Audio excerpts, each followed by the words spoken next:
ارباب ذی وقار پچھلے 2 جمعوں سے ہم جس عنوان پر گفتگو کر رہے ہیں وہ ہے کہ اولاد اور اہل خانہ کی اصلاح اور تربیت کے لیے ہمیں کیا کرنا چاہیے۔ کچھ اہم باتیں اس ضمن میں ہم ڈسکس کر چکے ہیں۔ ہم نے پچھلے جمعۃ المبارک کو قرآن مجید کی سورہ بقرہ کی آیت نمبر 133 کے مضمون کو ڈسکس کیا تھا کہ ہم آپ عام آدمی ہمارے لیے تو اہل خانہ اور اپنے ماتحت جو احباب ہیں ان کی تربیت کتنی اہم ہے، کتنا بڑا فرض ہے۔ یہ وہ فرض ہے جس میں اللہ کے انبیاء جن کی تربیت ویسے ہی باکمال ہوتی ہے، لیکن انہوں نے بھی اس حد تک عملی طور پر اس کا مظاہرہ کیا کہ حضرت یعقوب علیہ السلام نے وقت وصال اپنی اولاد کو 11-12 بیٹے تھے، سب کو بلایا اپنے پاس، اور قرآن مجید نے بتایا کہ ام کنتم شہداء اذ حضر یعقوب الموت، اے محبوب آپ تو موجود تھے، آپ تو دیکھ رہے تھے کہ جب یعقوب علیہ السلام کے پاس موت آئی، اذ قال لبنیہ ما تعبدون من بعدی، تو انہوں نے اپنے سارے بچوں کو اکٹھا کر کے انہیں کہا میرے بعد کس کی عبادت کرو گے۔ مرتے وقت وراثت کے سوالات نہیں کیے، یہ نہیں کہ فلانا مال فلانی جگہ پڑا ہے بعد میں اس کو لے لینا، فلانے سے اتنا قرضہ لینا ہے، فلانے کو اتنا ادھار دینا ہے، فلانے کے ساتھ میں نے یہ اس کے حق غصب کیے ہوئے ہیں، ایسی کوئی بات نہیں کی۔ صرف ایک ہی فکر تھی کہ میرے بعد میری اولاد اللہ سے جڑ کے رہتی ہے یا نہیں۔ ما تعبدون من بعدی، تو قالوا ان کی اولاد کہنے لگی قالوا نعبد الہک و الہ آبائک ابراہیم و اسماعیل و اسحاق الہ واحد، ابا جی ہم تو آپ کے بعد آپ کے سچے رب اور آپ کے آبا کا جو رب تھا، اور ان آبا کا نام لیا، وہ کیا ہستیاں ہیں جن کے رب کی وہ بات کر رہے ہیں کہ آپ کے رب اور آپ کے آبا و اجداد میں حضرت ابراہیم، حضرت اسماعیل اور حضرت اسحاق کا جو رب ہے الہ واحد، اور وہ صرف ایک ہی رب ہے، اس میں کوئی شرک نہیں ہے، اس کی عبادت کریں گے۔ آپ دیکھیے کہ اللہ کے نبی نے آخری وقت جب فرشتہ اجل ان کی خدمت میں حاضر ہو چکا ہے ان کی روح کو لے جانے کے لیے، اس وقت جو فکر انہیں دامن گیر ہوئی وہ اپنی اولاد کی ہوئی آخری لمحے، اور اولاد کی اس فکر کا اظہار انہوں نے کیا کیا کہ ان کو دنیا کے ساتھ جڑنے، دنیا کے معاملات کی لین دین کی بات نہیں کی، اس وقت بھی سچے رب کی پہچان اور شناخت پوچھی ان سے۔ تو ہمیں اپنی اولادوں کو بچپن سے اللہ تعالیٰ کی قربت کی طرف، اللہ تعالیٰ کی معرفت کی طرف، اللہ تعالیٰ کی حضوری کی طرف لانے کے لیے کمر بستہ رہنا چاہیے، اس میں غفلت کی کوئی گنجائش نہیں ہے۔ تو سورہ بقرہ کی آیت نمبر 44 میں نے آج پڑھی ہے آپ کے سامنے۔ اللہ رب العالمین نے فرمایا اتامرون الناس بالبر، ان لوگوں کو تم بڑی نیکی کی تبلیغ کرتے ہو، بڑی تقریریں کرتے ہو، لوگوں کے ساتھ بڑی نیکی کی باتیں کرتے ہو، ان کو اتامرون امر سے یعنی ان کو حکم دیتے ہو، لوگوں کو کہتے ہو کہ نیک کام کرو، اچھے کام کرو،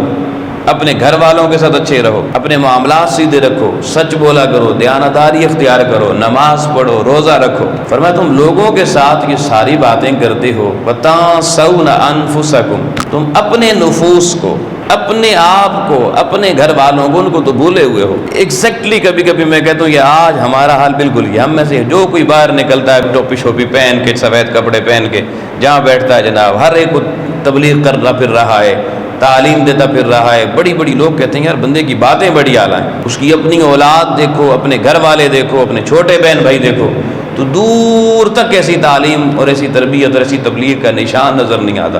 ان سے پوچھو کہ اس صاحب نے کبھی زندگی میں آپ کے ساتھ بھی کوئی ایسی بات کی؟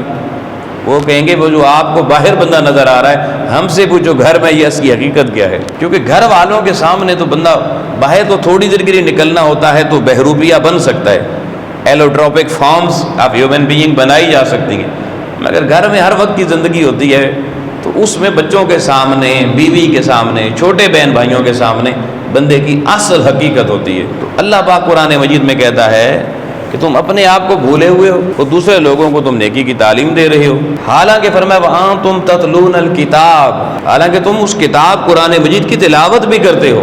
اب یہ بھی بڑی امپورٹنٹ بات ہے کہ بہت سے لوگ تلاوت کسی حد تک رمضان میں سے ہی کرتے ہیں، مگر انہوں نے کبھی فہم قرآن کی کوشش نہیں کی۔ ان کو یہ ساری ذمہ داریاں تو تب سمجھ میں آتی، نہ فرائض دینیاں تو تب سمجھ میں آتے کہ قرآن کا فہم ان کے سینوں میں جاتا، ان کے شعور میں جاتا۔ اب تلاوت کر لی، ناظرہ پڑھ لیا، وہ بھی پتہ نہیں صحیح پڑھا یا غلط پڑھا، معلوم ہی نہیں ہے۔ اس کے بعد ساری زندگی جناب دنیا کی مارا ماری میں لگے ہوئے ہیں۔ تو جب قرآن کا فہم، قرآن کا شعور ہمیں نہیں ملا تو قرآن جو فرائض دینیہ بتا رہے ہیں وہ کیسے پتہ چلیں گے؟ اس لیے اس سے بندہ بھولا ہوا ہے۔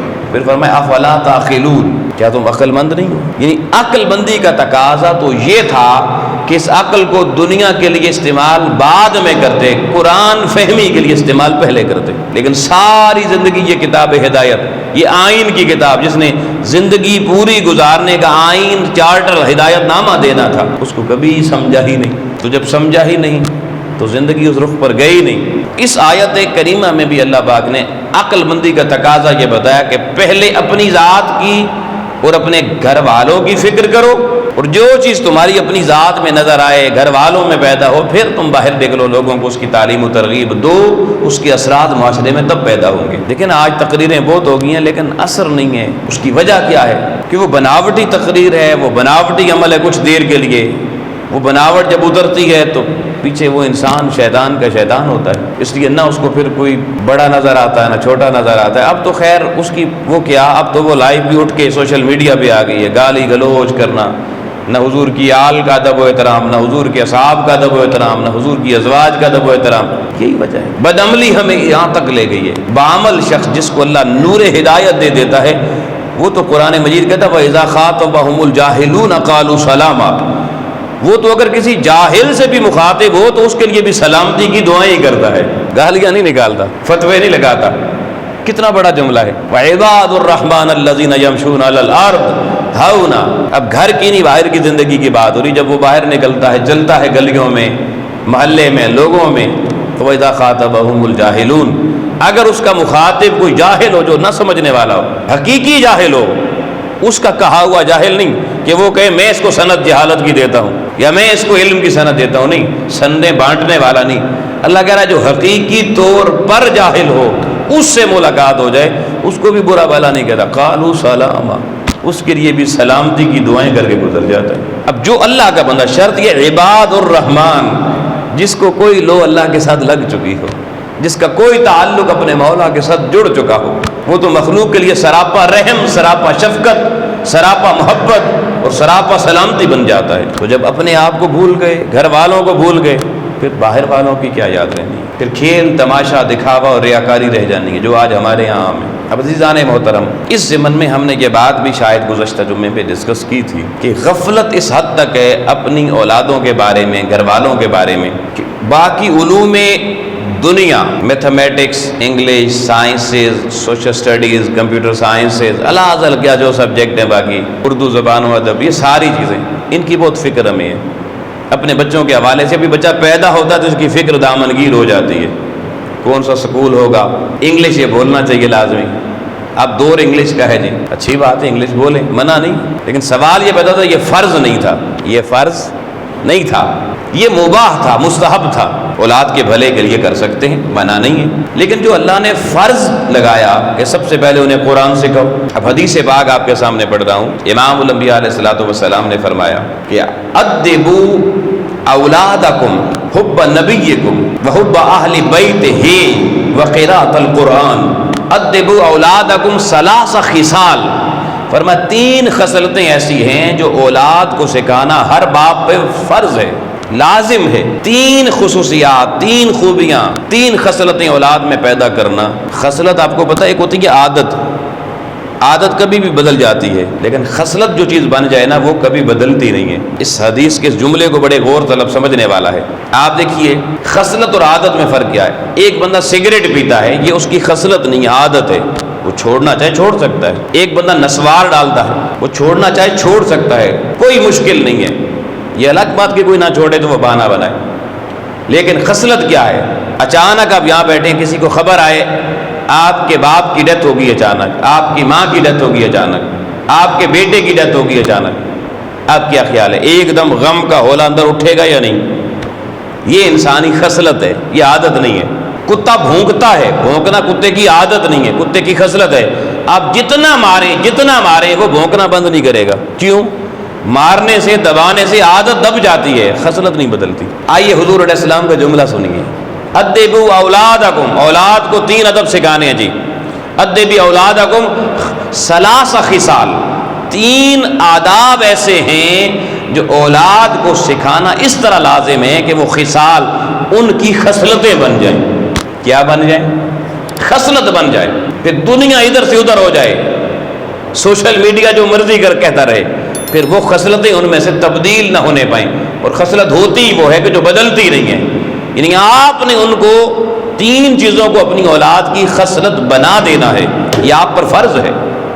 پہلی چیز فرمایا حب نبیکم، سب سے پہلے انہیں اپنے نبی کی محبت سکھاؤ جی۔ حضور کی محبت پہ کوئی زندگی میں کسی طرح کا طوفان آئے، آقا علیہ السلام کی محبت دل میں اس میں ذرا برابر بھی کمی مرتے دم تک نہ آئے، پہلی چیز۔ اور یہ سکھانا یہ مولوی کی ذمہ داری نہیں لگائی حضور نے۔ اب یہ بات جملہ توجہ طلب ہے، وہ گھر میں جی مولوی بلا لیں گے، بچوں کو بٹھا دیں گے وہ سکھا دے گا، نہیں، ٹیچر کو بلا دیں گے وہ سکھا دے گا، نہیں، یہ ان کی ذمہ داری نہیں ہے، وہ سکھا دے تو اچھی بات ہے۔ لیکن اولادکم جب کہا تو اولاد کس کی ہے؟ اولاد مولوی کی ہے۔ وہ جب اولاد آپ کی ہے، اس کے شناختی کارڈ میں ولدیت میں نام آپ کا لکھا ہوا ہے، تو ذمہ داری آپ کی ہے۔ ادبوا اولادکم، اولاد تمہاری ہے تو یہ آداب بھی تم نے سکھانے ہیں۔ اب مجھے بتائیں، ہم روزانہ اپنی اولاد کو حضور علیہ السلام کی محبت خود پریکٹیکلی کتنی سکھاتے ہیں؟ ہماری زندگی کے جو شیڈیول ہے روزانہ کا، روزانہ اپنی اولاد کے لیے رزق روزی، کھانا پینا، میڈیسن، تعلیم دنیا کی، اس کے جوتے، اس کی اور دیگر ضروریات، کپڑے، یہ ساری چیزیں روزانہ ہمارے پروگرامز میں ہوتی ہیں۔ آج بچے کے لیے فلاں لانا ہے، آج فلانے بچے کے لیے فلاں لانا ہے، آج اس بیٹی کے لیے یہ چیز لانی ہے، یہ ساری چیزیں ہم روز کرتے ہیں۔ مگر دوستان محترم، اگر ہمارے اسکیجول میں نہیں ہے تو یہ 3 خصلتیں ساری نہیں ہیں۔ یہ پہلی میں نے بتائی کہ حب نبیکم، یہ خصلت بنانی ہے، تھوڑا ٹائم دیں گے تو وہ عادت بھی نہیں بنے گی۔ خصلت بنانے کے لیے تو روزانہ ڈیوٹی فل ہو کر اس پہ محنت کرنی پڑے گی۔ دوسری بات فرمائی وحب اہل بیتہ، حضور کی آل کی محبت اپنی اولاد کو یوں سکھانی ہے کہ تمہارے مرنے سے پہلے وہ تمہاری اولاد کی خصلت بن جائے۔ آج میرے ملک میں سوشل میڈیا کھولیں، حضور کی آل پہ جو پوری قوم کو لڑا دیا گیا ہے، اور نوجوان نسل زیادہ اس کا شکار ہے۔ ایسے کمنٹ کر دیے بدبختی والے، شکاوت والے، انہیں اندازہ ہی نہیں کس آل پر یہ کمنٹ کر رہے ہیں۔ کسی 1-2 ناسبی خارجی و ذہن لوگوں کی مہربانیوں کی ہزاروں کی نسل برباد کر کے رکھ دی۔ مگر جن کی نسل برباد ہوئی وہ مولوی ذمہ دار نہیں، خارجی ناسبی، پہلے وہ والدین ذمہ دار ہیں۔ ہم نے تو اس لیے پچھلے مہینے پہلے ٹاپک ہی آپ کو 3 جمعے پڑھایا، حضور کی آل کی مودت۔ تو آقا علیہ السلام نے فرمایا کہ اپنی اولادوں کو باقاعدہ یہ خصلتاً یہ چیز سکھانی ہے کہ ان کی خصلت بن جائے۔ بتائیے ہم کتنی کی ذمہ دار؟ اگر ہمارے یہاں والدین کی ذمہ داری پوری کی ہوئی ہوتی، آج ہمارے ملک کی نسلیں اس سوشل میڈیا کی وساطت سے حضور کی آل کے خلاف 2-4 خارجی ناسبی لوگوں کے اس جنگل میں آ کر وہ اپنا ایمان برباد نہ کر رہی ہوتی۔ یہ والدین کی پہلے کمزوری ہے۔ وہ جب والدین کو خود ہی ان کے والدین نے بھی نہیں سکھایا، ان کو زندگی میں نہیں پتا، تو وہ خود بھی تو نعرے انہی کے ساتھ مار رہے ہوں گے۔ پھر کسی چیز کا تقدس باقی نہیں رہتا، چاہے وہ حضرت داتا علی حجویری کا دربار ہو، چاہے اللہ کا گھر خانہ خدا ہو۔ یہ تقدس کیوں پامال ہو گئے؟ یہ والدین کی غفلت کی وجہ سے ایسا ہوا۔ اب آپ لوگ تو ذمہ دار کسی مولوی کو ٹھہرا رہے ہوں گے، کسی پیر کو ٹھہرا رہے ہوں گے، کسی اور کو ٹھہرا رہے ہوں گے، کسی جماعت کے سربراہ کو ٹھہرا رہے ہوں گے، مگر دیکھیں میرا رخ ادھر نہیں ہے، یہ بات توجہ طلب ہے۔ ادبوا اولادکم حب نبیکم وحب اہل بیتہ، یہ کام مولویوں، رافضیوں، خارجیوں، ناسبیوں ان کا نہیں تھا، یہ کام والدین کا تھا اولاد کو سکھانا۔ 2 باتیں ہوں گی، اب تیسری چیز سنیے۔ حضور علیہ السلام نے فرمایا وقراءۃ القرآن، یہاں حضور نے یہ نہیں فرمایا صرف بچوں کو قرآن پڑھا دیں، ناظرہ پڑھا دیں مولوی کی بس بھیج کے، کسی حافظ صاحب کے پاس بٹھا دیں اور پھر زندگی بھر چیک نہ کرنا۔ حضور نے فرمایا ان کی خصلت بنانی ہے۔ خصلت کیا؟ قراءۃ القرآن، قرآن کی قراءت کو۔ اور قراءت جانتے ہیں کس کو کہتے ہیں؟ قراءت صرف ناظرہ پڑھنے کو نہیں کہتے، قراءت کے اصول و ضوابط میں اتنی کتابیں لکھی ہوئی ہیں۔ قراءت میں آپ کے بچے کو پتہ ہو کہ میں نے قرآن پڑھتے ہوئے ادغام کہاں پہ کرنا ہے، میں نے اخفا کہاں پر کرنا ہے، میں نے اظہار کہاں پہ کرنا ہے، پھر اظہار کی اقسام کون سی ہیں، اظہار حلقی میں وسط حلق سے اظہار کیسے کرنا ہے، انتہائی حلق سے کیسے کرنا ہے، اقصائی حلق سے کیسے کرنا ہے، اس کو حروف شمسیہ اور قمریہ کی پہچان ہو، اس کو حروف یرملون کی، حروف مدہ کی، حروف غنہ کی پہچان ہونی چاہیے، حروف قلقلہ کی پہچان ہو، اقلاب کا قاعدہ آتا ہو. یہ ساری چیزیں یعنی کہ یہ قرات کے اصول ہیں. بول کے آپ کی اولادوں کو آتے ہیں، کس نے سکھانے؟ حضور ڈیوٹی کس کی لگا کر گئے؟ پہلے تو اپنے دامن میں جھانکے کہ قرآن نے کہا قوا انفسکم واہلیکم نارا. ہم نے شروع مضمون یہاں سے کیا تھا. پہلے اپنے آپ کو اس آگ سے بچانے کا اہتمام کرو، پھر اولاد کو بچانے کا اہتمام کرو. تو ساری زندگی اس کو منڈیوں کے بھاؤ تاؤ تو سکھا دیے، اس کو ساری دنیا کے کسی کے ساتھ کیسے دھوکہ دہی کرنی ہے، جھوٹ کیسے بولنا ہے، معاملے میں فراڈ کیسے کرنا ہے، کسی کو دبانا کیسے ہے، کس کی بے عزتی کیسے کرنی، یہ ساری چیزیں سکھائی جاتی ہیں. بچہ کہہ دے میں فلاں جگہ گیا، فلانے نے مجھے جی تو تھپڑ مارے ہیں، تو باپ پہلے غصے سے کہتا ہے تو مرے ہویا سے، تو بھی تو چار اس کو مار کے آتا نا. یعنی یہ چیزیں ہم چاہ رہے ہیں کہ ہم اولاد کرے، مگر کبھی زندگی میں سوچا قراءۃ القرآن کس نے سکھانی ہے؟ اور حضور علیہ السلام نے پھر دوسری حدیث میں فرمایا زینوا القرآن باصواتکم، پھر قرآن کو مزین کرنا ہے اپنی آوازوں کے ساتھ، اپنی آوازوں سے آراستہ کر کے پڑھنا ہے، یہ بھی اولاد کو سکھانا ہے. اور پھر حضور علیہ السلام کا یہ فرمان بھی یہاں میں جوڑ دیتا ہوں تاکہ آپ کو بات سمجھ میں مزید آ جائے. حضور نے فرمایا رب قاری للقرآن والقرآن یلعنہ، بہت سے قرآن پڑھنے والے ایسے ہیں قرآن ان پہ لعنت بھیجتا ہے. اب اس کی بھی کئی اقسام ہیں کن لوگوں پہ قرآن لعنت بھیجتا ہے، مگر سب سے بنیادی قسم بتا رہا ہوں جو قرآن غلط پڑھتے ہیں. اب آپ کے بچے نے جو ناظرہ پڑھا، آپ نے زندگی میں ایک دفعہ بھی چیک نہیں کیا کہ وہ ناظرہ پڑھانے والا استاد اس کو بھی خود پڑھنا آتا تھا یا نہیں. آج کل کاروبار نہیں ہے، نوکری نہیں ہے، بڑی مجبوری ہے، جو تھوڑی سی داڑھی رکھ کے جس کو ٹوٹا پھوٹا پڑھنا آتا ہے وہ آپ کی گلی میں حافظ قاری بن کے آ جائے، آپ تھوڑی اس کا ٹیسٹ لیتے ہیں، آپ بچیاں اس کے بس بٹھا دیتے ہیں. کئی لوگ تو گھروں میں قاریوں کو بلا کے جوان بچیاں 10 سال سے زیادہ عمر کی بچیاں ان کے پاس بٹھا دیتے ہیں. حرام ہے یہ، ایسا قرآن پڑھانا بھی حرام ہے، اس کے لیے نامحرم ہے. یہ قرآن پڑھائے گا جس کو اللہ رسول نے منع کر دیا، وہ کام کریں گے تو قرآن اس کو ملے گا، اس کو تو حرام کاری ملے گی، بدکاری ملے گی. اور ایسے بہت سے واقعات ہمارے معاشرے میں ہو رہے ہیں کیونکہ آسانی ڈھونڈ رہے ہیں نا جی، بس گھر آ کے دروازہ کھٹکانا. اور یاد رکھنا یہ جو صحیح قرآن پڑھانے والے ماہرین ہوتے ہیں نا، اساتذہ ہوتے ہیں جن کے اندر قرآن کا نور ہوتا ہے، وہ دروازوں پہ چل کے دروازے نہیں کھٹکھٹاتے. وہ قرآن کو اتنا چھوٹا نہیں سمجھتے کہ قرآن لے کر آپ کے دروازوں میں پہنچے پڑھانے کے لیے گھر آ گئے ہیں. کبھی کوئی پانی بھی چل کے آپ تک آیا، وہ تو 700 فٹ گہرا نیچے ہو تو آپ کو اوپر سے کھود کے نیچے بورنگ کروا کے 700 فٹ نیچے جانا پڑتا ہے، موٹر لگانی پڑتی ہے، وہ نہیں آپ تک آتا. تو اچھے استاد کبھی ہم نے تلاش نہیں کیے. اور ہمارے یہاں ہر بندہ مسجد کے ساتھ تھوڑا اٹیچ یا محلے میں تھوڑا داڑھی والا، اس کے نام کے حافظ قاری آ رہا ہے، قاری صاحب. اور قاری، علامہ، پروفیسر، یہ لفظ لگانا تو بڑے عام ہو گئے ہیں. ان کی حرمت ہی نہیں پتا کہ یہ لفظ بھی نااہل لگائے گا تو یہ لفظ لگانا بھی حرام ہے اپنے نام کے ساتھ. اس پہ بھی دین کی پوری شروعات موجود ہے. تو اولاد کو دوستان محترم اللہ کے نبی نے بتایا قرآن کی قراءت سکھانی ہے. تو اب آپ گرامی قدر، یہ میں نے بنیادی 2 باتیں آپ کو بتائیں. اولاد کے باب میں یہ غفلت ہم سے ہوئی ہے، اس غفلت کو ہمیں ترک کرنے کا ارادہ کرنا. یہاں بیٹھ کر آگے چل گیا. امام الانبیاء علیہ السلام نے فرمایا، سنن ابن ماجہ کی حدیث مبارکہ. اب اور توجہ کرنا، حضور نے فرمایا، اور آپ اس بات پہ حیران ہو جائیں گے جو بتانے جا رہا ہوں. امام الانبیاء علیہ السلام نے فرمایا اکرموا اولادکم، اپنی اولاد کی عزت کیا کرو. تربیت اولاد اور اصلاح اولاد کا بڑا اہم پہلو جی. اکرموا اولادکم، اپنی اولاد کو عزت دو، اس کی تعظیم کیا کرو، اس کی تکریم کیا کرو. آپ کہیں گے بھائی بچوں کی بھی اللہ کو عزت کرتا ہے، بچوں کا کام ہے ہماری عزت کریں، کیونکہ ساری زندگی ہم نے سبق پڑھا ہی یہ ہے، ہمیں سکھایا ہی کیا گیا ہے. ہم ہر وقت بچوں کو ڈانٹ ڈپٹ کرتے ہیں، تو بدتمیز ہو گیا ہے. اور جب ہم اس کو تو کہتے ہیں تو پہلی بدتمیزی ہماری طرف سے ہو جاتی ہے. ہم نے اللہ کے محبوب فرما رہے ہیں اکرموا اولادکم، اپنی اولادوں کا اکرام کرو، انہیں عزت دو. اور عزت دینے کے لیے جب کلام کیا جاتا ہے تو اس میں جو الفاظ ہیں ان کے اندر عزت ہونی چاہیے. پھر آپ کے شخصیت کے اندر، آپ کے کردار، حسن اخلاق کے اندر عزت ہونی چاہیے. مجھے بتائیں آپ میں سے کتنے لوگ ایسے ہیں، غور سے سوچنا، اپنے آپ سے جواب لینا، جو اپنی اولاد کو آپ کہہ کے بلاتے ہیں.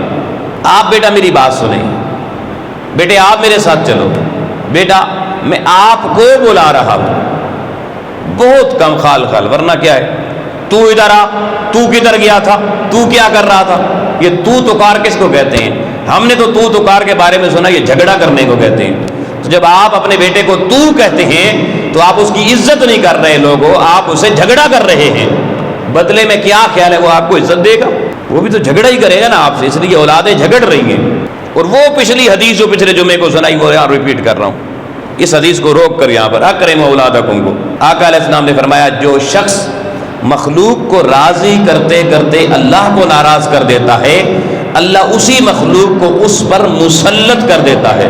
اولاد کو دنیا میں کیریئر بنانے کے لیے، دنیا میں فیوچر بنانے کے لیے، دنیا داری سکھانے کے لیے اللہ کو ناراض کر دیا، اس کا قرآن صحیح نہیں سکھایا، اس کی حضوری میں نماز پنجگانہ مسجد میں نہیں پڑھوائی، اس اللہ کے ساتھ اولاد کا تعلق نہیں جوڑا، حضور کی محبت نہیں سکھائی، آل کی محبت نہیں سکھائی، قرات قرآن نہیں سکھائی۔ جب ہم نے اتنی زیادہ غفلت کا مظاہرہ کیا تو کیا اللہ ہم سے راضی ہوگا؟ اللہ ناراض ہو جائے گا۔ اور حضور علیہ السلام نے فرمایا اللہ مخلوق کو راضی رکھتے رکھتے جب اللہ کو ناراض کر دیا جاتا ہے، اللہ اسی مخلوق کو آپ پر مسلط کر دیتا ہے۔ آج جوان اولادیں والدین پر مسلط ہو چکی ہیں۔ میں نے کثرت سے والدین سے سنا ہے جی اب تو کیا کرے، بچوں کے پیچھے چلنا پڑتا ہے، جی ساڑھی نہیں چھوڑ دے، اسی سوچے ہوں 80 پیچھے ہو جائیے۔ یہ کیا ہے؟ یہ اولاد مسلط ہو گئی ہے۔ اور مسلط کیوں ہوئی؟ آپ نے پہلے اس کو ادب تعظیم اس کی نہیں، اس کو تو کار کی ہے، جھگڑے سکھائے ہیں۔ تو پہلا جملہ حضور علیہ السلام نے فرمایا اکرموا اولادکم، اپنی اولاد کی عزت کرو، تکریم کرو۔ دوسری چیز حضور نے فرمایا وَأَدِّبُوا أَحْسَنَهُمْ، اور ان کو اعلیٰ قسم کا ادب سکھاؤ، معمولی ادب نہیں کہ ویسے ہی چلتے چلتے اوئے ماں کا ادب کیا کر، بڑی بہن کے ساتھ لڑ رہا ہے تو آپ نے کہا ادھر آ تیری بڑی باجی ہے، ادب کیا کر۔ یہ احسن طریقہ نہیں ہے، یہ تو موقع محل بھی آپ نے کبھی کبھی کہہ دیا۔ آپ نے کبھی اپنی اولاد کو شام کو کسی وقت جمع کر کے اکٹھے بٹھا کے ان کو آداب شریعت، آداب دینیہ اور آداب انسانیت سکھائے؟ پہلے سوچیں آپ کو خود بھی آتے ہیں کیا نہیں؟ شادی ہوگی یہ پیر صاحب دم کرو تعویذ دو بچہ پیدا ہو جائے، نادان بچہ پیدا کرنے سے پہلے کسی عالم کے پاس جا، اس سے پوچھ کہ میں نے اولاد اگر پیدا ہو گئی اس کو جو ادب احسن ادب سکھانا ہے وہ کیسے سکھانا ہے۔ یہ ساری زندگی کسی نے نہیں سوچا۔ اور پھر کہہ رہا ہوں ہر داڑھی اور پگڑی والا عالم نہیں ہوتا، پہچان کرنی پڑے گی اس میں بھی۔ تو اولاد کی تکریم کریں، پھر فرمایا اولاد کو احسن قسم کا اعلیٰ ترین ادب سکھاؤ۔ اس لیے ایک بہت بڑے اللہ کے ولی ایک کامل بزرگ کے پاس تعلیم حاصل کرنے ان کے مدرسے میں گئے، 20 سال رہے۔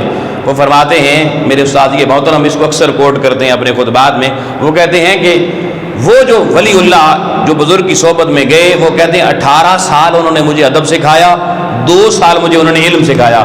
کہتے ہیں آج افسوس ہو رہا ہے کاش وہ 2 سال جو انہوں نے مجھے علم سکھایا وہ بھی ادب ہی سکھا دیتے تو اچھا تھا۔ ادب اتنی اعلیٰ چیز ہے۔ وہ اساتذہ قرون اولیٰ کے وہ اپنے مدرسوں میں 18 سال ادب سکھا رہے ہیں، 2 سال علم سکھا رہے ہیں۔ آج مجھے بتائیں علم تو سارے سکھا رہے ہیں، ادب کہاں سکھایا جا رہا ہے؟ 2 باتیں ہوں گی۔ اور حضور کا تیسرا جملہ سنیے، حضور نے فرمایا جس نے اپنی اولاد کی عزت کی اور اپنی اولاد کو اعلیٰ قسم کا ادب سکھایا، یغفر لکم، وہ بندہ سن لے اللہ اس کی مغفرت فرما دے گا۔ صرف اولاد کی صحیح اصلاح کر لیں، تربیت کر لیں، اللہ پاک اولاد کی تربیت اور اصلاح کرنے کے نتیجے میں ہمیں کیا دے گا؟ اپنی بارگاہ سے مغفرت عطا فرما دے۔ کتنا بڑا سودا ہے جی، انعام کتنا بڑا ہے، مگر ہماری غفلت میں بھی انا للہ و انا الیہ راجعون۔ پھر ایک بڑی اہم چیز، اولاد اور اہل خانہ کو حلال کھلانا، حرام ان کی وجود میں نہ جائے۔ دوستان محترم اس پہلو پہ تو میں اگر آپ کو 10 جمعے بھی پڑھاؤں تو کم ہو جائیں گے، صرف اس پہ اگر گفتگو کروں۔ یہ میرے معاشرے کا وہ نقص ہے، آج کا حریص انسان حلال و حرام کی تمیز بالکل کرنے سے قاصر ہو چکا ہے، بس آ رہا ہے، آنا چاہیے۔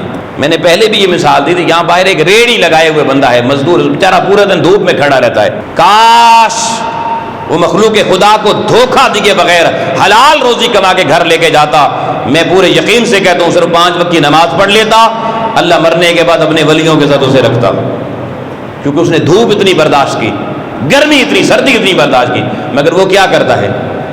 وہ اپنے فروٹ کا اور سبزی کا جو رخ مخلوق کی طرف ہوتا ہے، خریدار کی طرف ہوتا ہے، وہ خوبصورت ہوتا ہے، اور ہاتھوں کے ایسے ان کے ہیر پھیر ہوتے ہیں کہ گھر میں آ کے جب بندہ کھولتا ہے تو آدھی چیز گندی پڑی ہوئی ہوتی ہے۔ دھوکہ، جھوٹ، مکاری، حلال ہے یا حرام ہے اب جو کمائی لے کر آیا ہے؟ تو سانے مطلب یہ حرام، یہ میں نے ایک چھوٹی سی مثال دی۔ اس معاشرے کا جس طرف جاؤں المیہ ہے، ایک بندہ آفس میں کام کرتا ہے، اس کی ڈیوٹی آورز ہیں 8 گھنٹے، وہ 8 گھنٹے میں 2 گھنٹے باہر گھومنے پھرنے چلا جاتا ہے، وہ بیٹھ کے سگریٹ پی رہا ہے، وہ فون پہ گھر والوں سے گپ شپ لگا رہا ہے، پیسے وہ پورے 8 گھنٹے کے لے گا مہینے بعد تنخواہ کی صورت میں۔ بتائیں کمائی حلال ہے یا حرام ہے؟ غفلت ہے یا نہیں؟ اگر پیسے پورے تنخواہ اور پھر احتجاج کرتے ہیں تنخواہیں بڑھ نہیں رہی، بابا پہلے یہ بتا تو اس تنخواہ کے ساتھ انصاف کر رہا ہے جو تجھے مل رہی ہے؟ اب حضور علیہ السلام کی حدیث سنیے، امام الانبیاء علیہ السلام نے فرمایا، امام طبرانی نے اس کو نقل کی ہے، آقا علیہ السلام نے فرمایا کہ ان اللہ حرم الجنہ ان یدخلها جسد بغزی الحرام، فرمایا اللہ نے ان جسموں کا جنت میں داخلہ حرام کر دیا ہے جن وجودوں میں حرام غذا داخل کی جاتی ہے۔ اس جملے کا وزن محسوس کرنا، اللہ تعالیٰ نے ان وجودوں پر، ان اجسام پر جنت حرام کر دی ہے۔ کن وجودوں پر؟ جن کے اندر بھی غزی الحرام، حرام غذا ان کے اندر داخل ہو رہی ہے حلال کی کمائی کے بغیر۔ تو اگر حرام کا لقمہ اندر چلا گیا جنت حرام ہو جائے گی۔ کتنا عام فریضہ ہے جی اپنے گھر والوں کو صاف ستھرا پاکیزہ رزق کھلانا۔ اور ابھی آخری حدیث صرف سناتا ہوں کیونکہ وقت کے دامن میں بھی وسعت نہیں ہے۔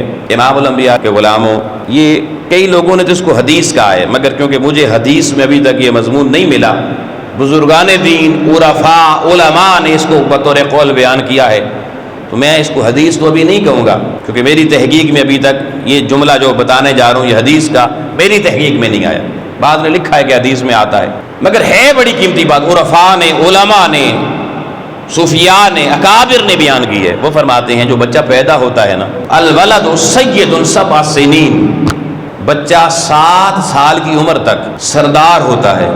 ہر بچہ جو پیدا ہوتا ہے وہ 7 سال کی عمر تک گھر میں سردار ہوتا ہے۔ وعبد 7 سنین، پھر اگلے 7 سال وہ غلام ہوتا ہے، اپنے ماں باپ کا غلام ہوتا ہے۔ ووزیر 7 سنین، اس سے اگلے 7 سال 14 سے 21 سال تک کی عمر میں فرمایا وہ اپنے والدین کا وزیر مشیر بن جاتا ہے۔ اور پھر فرمایا گیا اس 21 سال کے بعد یا وہ ماں باپ کا ہمیشہ کے لیے دوست بن جاتا ہے یا ہمیشہ کے لیے ماں باپ کا دشمن بن جاتا ہے۔ بڑی قیمتی بات جی، بڑی لطیف بات۔ سردار کس کو کہتے ہیں؟ جس کو ہر چیز جہاں بیٹھا ہے وہیں پر ملے، اس کو خود تگودو نہ کرنی پڑے، یہ سردار ہے جی، وڈیرا ہے جی، ہر کوئی اس کی خدمت میں پیش رہے۔ تو بچہ جب چھوٹا ہوتا ہے ماں باپ بڑے بہن بھائی سارے اس کو اٹھا رہے ہیں، کھلا رہے ہیں، پلا رہے ہیں، پہنا رہے ہیں، نہلا رہے ہیں، ہر چیز کا انتظام آٹومیٹکلی ہو رہا ہے، اس کو کوئی ایفرٹ نہیں کرنی پڑتی۔ تو فرمایا سید، وہ سردار ہے جی، سید سردار کو کہتے ہیں عربی زبان میں۔ اور پھر اگلے 7 سال فرمایا وہ غلام ہوتا ہے جی۔ غلام کون ہوتا ہے؟ جس کو اپنے آقا کے پیچھے چلنا ہوتا ہے، آگے نہیں بڑھنا ہوتا، اس کی نہیں مانی جاتی بلکہ وہ دوسرے کی، اپنے آقا اور اپنے مالک کی مانتا ہے۔ فرمایا 7 سے 14 سال تک کی عمر کے لیے ماں باپ اپنی اولاد کے آقا بن جائیں، مالک بن جائیں، ان کو غلام بنا کے سکھائیں، ان کو ادب سکھائیں، تعظیم سکھائیں، تکریم سکھائیں، تعلیم سکھائیں، انہیں حلال حرام کا فرق سکھائیں۔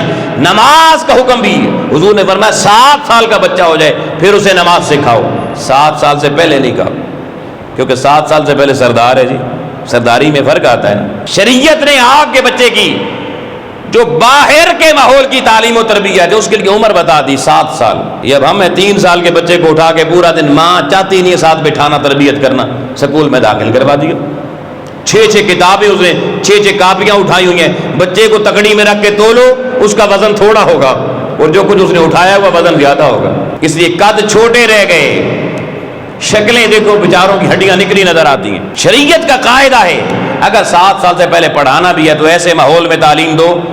اور اصل میں جو اہل یورپ نے شروع کیا تھا ان کے یہاں بھی وہی ہے، انہوں نے 4 سال کا بچہ جو اسکول میں لیا اور اس کو پلے نرسری گروپ پڑھایا، انہوں نے نام ہی اس کو کنڈر گارٹن سسٹم دیا، پلے وے سسٹم دیا۔